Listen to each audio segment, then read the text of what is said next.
A entrevista do programa Olho Vivo desta terça-feira é com o renomado advogado, especialista em direito de família, professor universitário, Dr. Hamilton Leal. Seja muito bem-vindo. Ele conversa com o Olho Vivo agora em áudio e em vídeo. Ele está em seu escritório em São José do Rio Preto, interior de São Paulo, e através do nosso querido Odair Cardoso, essa mediação proporcionou esse nosso contato, essa nossa entrevista. Seja bem-vindo, mesmo que à distância, ao sertão da Paraíba, doutor Hamilton. Boa tarde.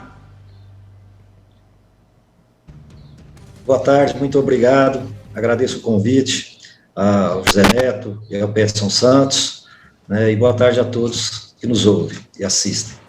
Dr. Hamilton Leal, no programa Olho Vivo, em áudio e em vídeo, através também das plataformas digitais e da rede Diário do Sertão. Não só o sertão da Paraíba, mas eu diria de que todo o país, nesse momento, acompanhando em vários estados o nosso sinal chegando através da TV e também pelas plataformas digitais. Dr. Hamilton, a minha primeira indagação é justamente sobre um tema que nós temos ouvido constantemente nesse momento que enfrentamos ainda a pandemia da Covid-19. E eu gostaria de saber quais são os impactos da pandemia nas famílias, porque nós estamos vendo duas realidades, eu diria que não distintas, mas que acontecem frequentemente nesse período de pandemia.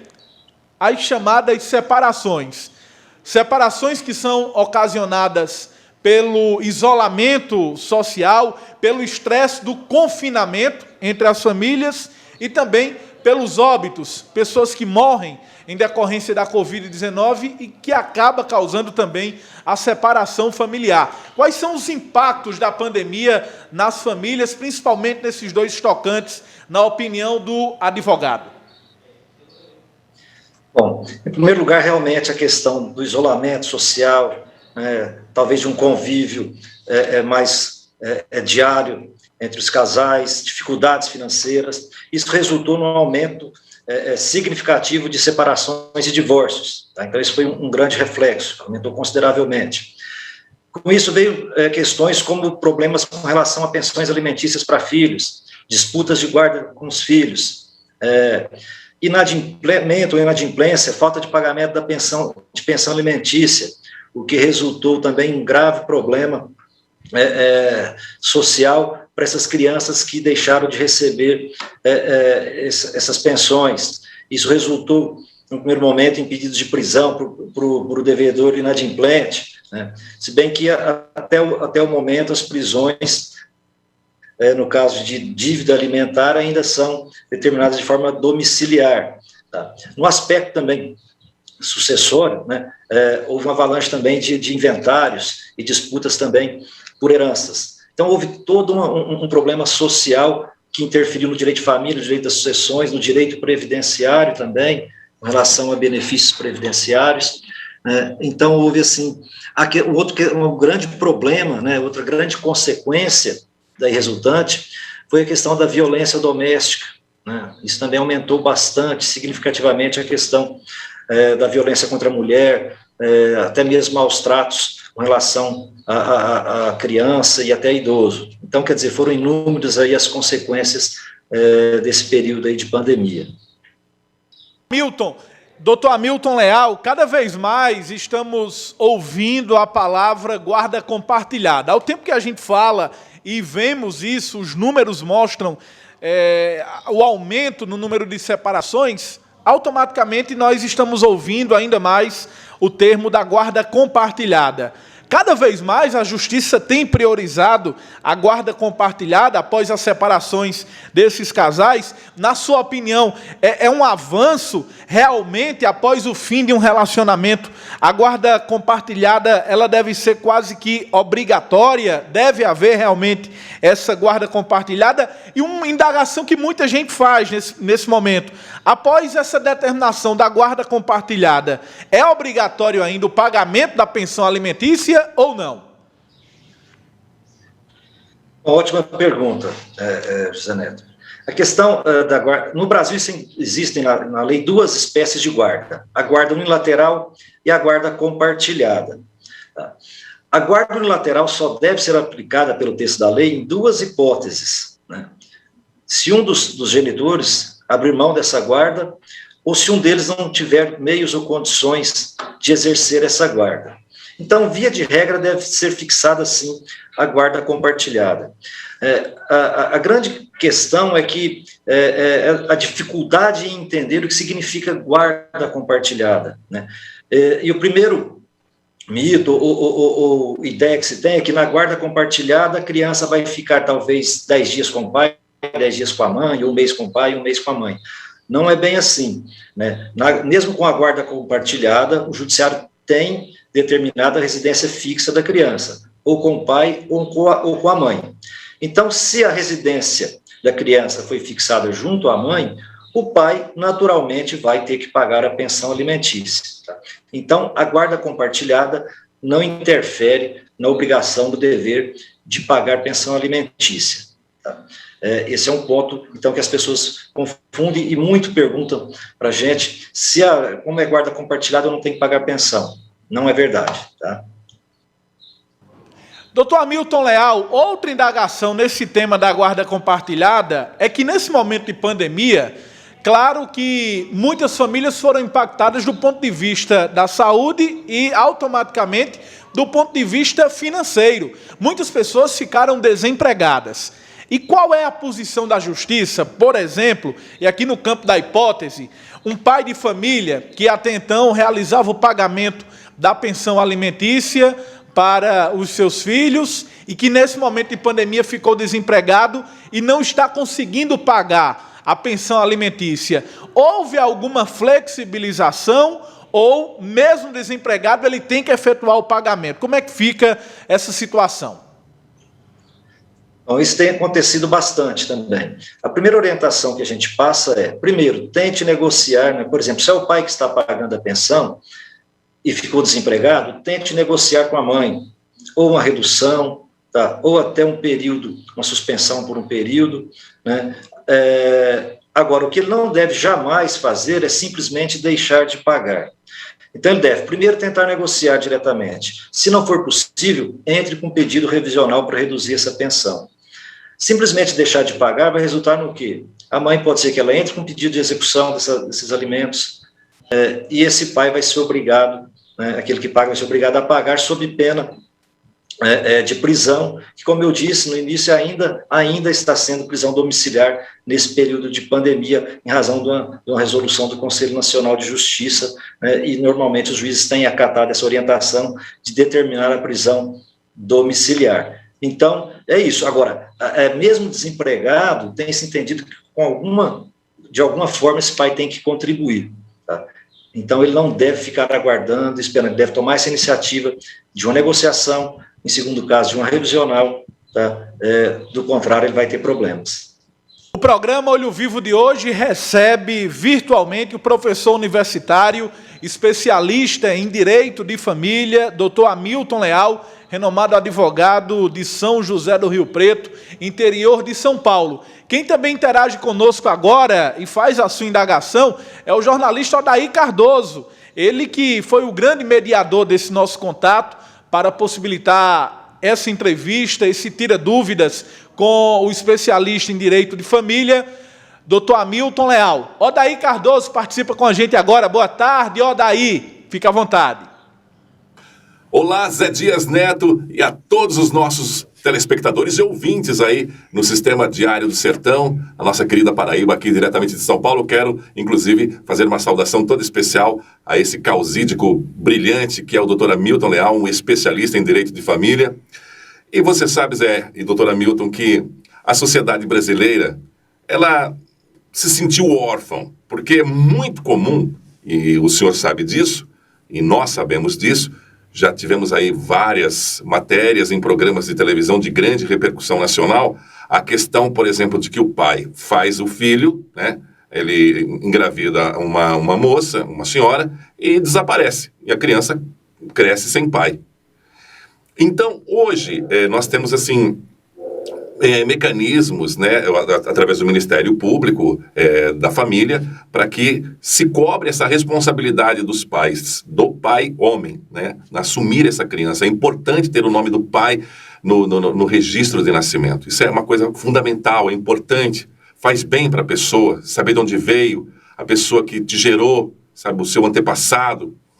Eu queria saber do senhor o seguinte: existem casos, né, em que a pessoa não aceita essa convocação da justiça. Eu acredito que à primeira vista seja uma convocação, um convite, até educado. Mas no caso do cidadão não querer fazer o DNA, assumir essa responsabilidade, que é uma responsabilidade importante, o que pode acontecer com ele do ponto de vista jurídico, até para as mães que estão aí nos ouvindo, que sabe que existe um pai, que sabe onde está esse pai, e que esse pai sempre negou a existência do filho. Então, do ponto de vista jurídico, o que se pode, o que se deve fazer, o que se faz, os tribunais de justiça fazem para cobrar a responsabilidade desses pais. Primeiramente, aí um abraço ao Dair e agradecendo o convite, né? Olha, a justiça tem buscado mecanismos para que os pais assumam, que o pai principalmente assuma essa responsabilidade. Por quê? Porque hoje existe uma proteção do menor, ou seja, esse reconhecimento é no interesse da própria criança e adolescente. Então, existem alguns mecanismos, né, previstos em lei, como, por exemplo, a chamada averiguação oficiosa, quando a mãe, ao registrar a criança sem pai, mas se ela tiver notícias de quem é o possível pai, né, e ela sugerir, isso é encaminhado ao Ministério Público, né, essa pessoa, o suposto pai, é convocado perante o Ministério Público para assumir ou não essa paternidade. Se ele assumir espontaneamente, já se reconhece.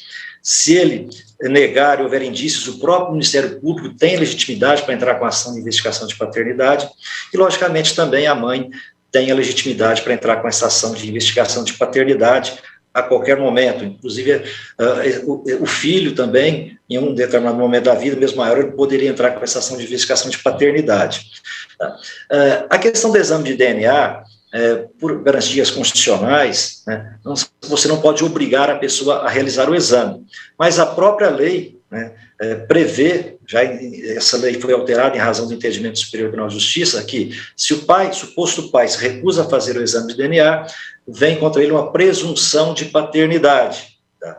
Vem uma presunção de paternidade. Então, a partir daí, ele é considerado pai, a não ser que ele comprove que não é possível, né, essa paternidade de algum meio. Tá? Essa, então, é a consequência da recusa em fazer o exame de DNA. E, a partir desse reconhecimento da paternidade biológica, se altera o registro. E hoje é possível até mesmo concorrer à paternidade, tanto a biológica quanto a paternidade socioafetiva, tá? Naquelas situações em que existe o pai biológico, mas a criança é criada, às vezes, pelo padrasto, né, que é o novo relacionamento da mãe, e nasce-lhe um vínculo de afetividade. Hoje já se admite que essa criança possa, se for do interesse dela, quando maior, através da mãe também, registre também o pai socioafetivo, e essa criança passa a ter em seu registro o pai biológico e o pai socioafetivo, ou seja, buscando essa identidade e essas garantias dos direitos da criança e do adolescente.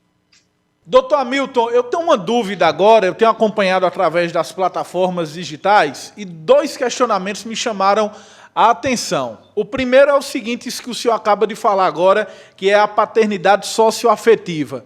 É possível, por exemplo, um padrasto, ele colocar o seu sobrenome no enteado e no documento daquele enteado aparecer, além do nome do pai biológico, da mãe biológica, também o nome do padrasto? É possível? E o segundo questionamento, que é algo também presente nas redes sociais, é em relação a essa questão da pandemia, alguns casos de crianças que ficaram órfãos, porque o pai e a mãe, os dois faleceram em decorrência da Covid-19. Essa criança, ela pode pedir uma pensão via judicial, já que ela ficou órfã, sem pai, sem mãe, e a quem é dever o pagamento dessa eventual pensão? São 2 questionamentos que o senhor pode agora responder. Vamos lá, com relação ao primeiro, tá?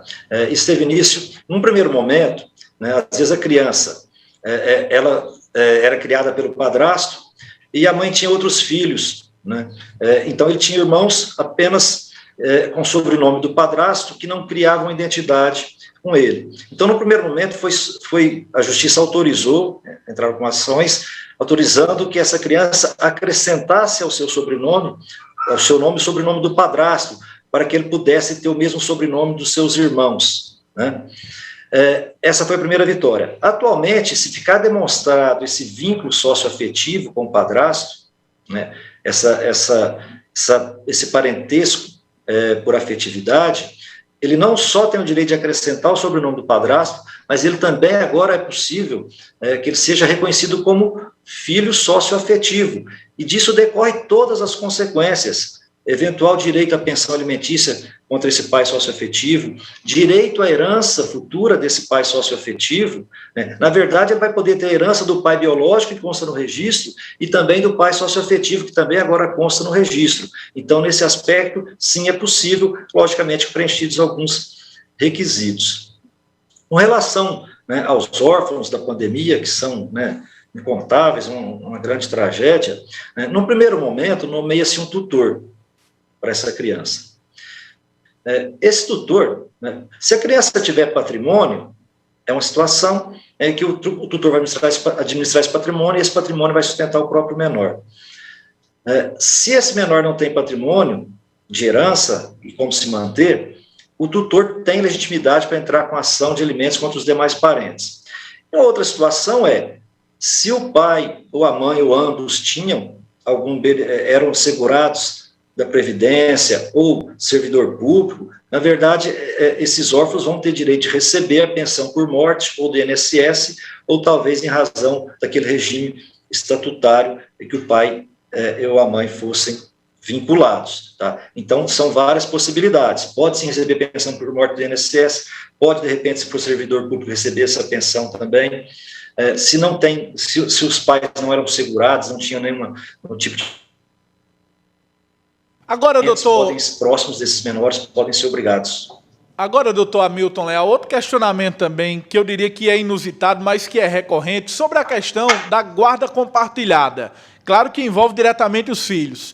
E aí muita gente se pergunta, determinado casal, aquele casal eles viveram juntos, digamos que por 20 anos, e eles criavam um cachorro. Essa guarda compartilhada também engloba os animais, de repente aquele casal se separa e o cachorro, ele também entra nessa questão da guarda compartilhada, fica um tempo com a mãe, depois com o pai, os filhos. Os animais também entram nessa questão ou não?